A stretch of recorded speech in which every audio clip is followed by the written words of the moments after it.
黄金屋挺、黄金夜魔啊，我们都出过相应的搭配和方案啊，你们都觉得太浮夸。那么今天我们走一把相对比较低调一点的啊，白银的镜面镂空铝壳，这个颜值同样非常高啊。我们先放一边，键帽搭配的是一套镜面银的金属键帽，这个组合搭配出来啊，我相信颜值非常炸裂。PCB 同样选择的是屋挺60 H1V2，来自陕西西安的李少爷，你准备好了吗？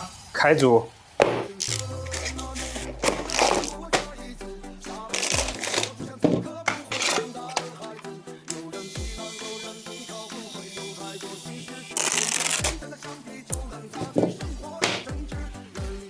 挡一下，不让你们看了。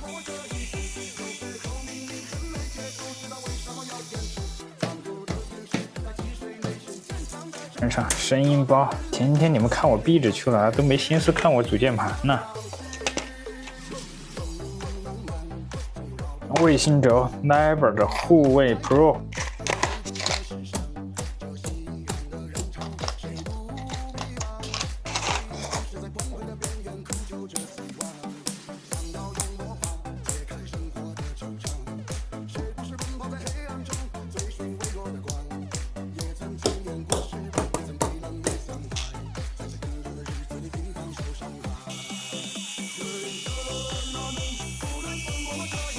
定位板上一个银色的碳纤维定位板，先来个同步。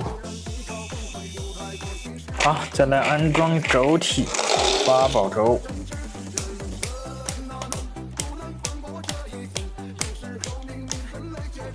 来一张夹心棉 ，PCB 给它合上。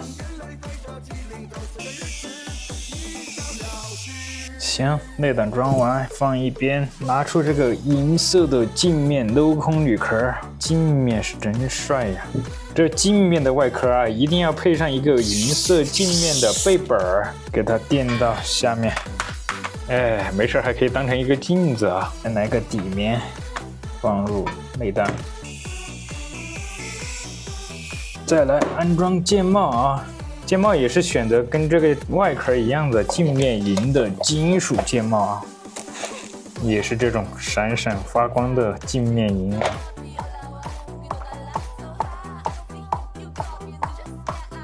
大件的轴体咱们拔下来，给它换一下大克重的弹簧，磁轴的弹簧粗很多啊。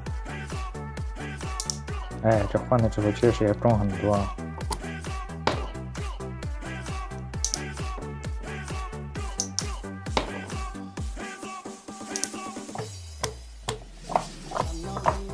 这个大件真的太重了，这不换弹簧，估计按下去就直接起不来了。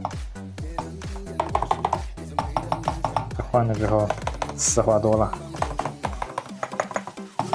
看看这小质感，直接拿捏啊！这背面也好看。我们再用大哥定制的这一根闪钻白的行插线插上去，看看效果。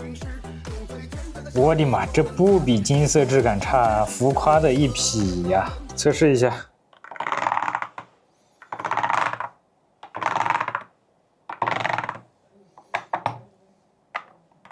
没毛病，再来感受一下打字音啊。好，接下来我们给李少爷拍点照片确认一下，就可以发货啦，帅！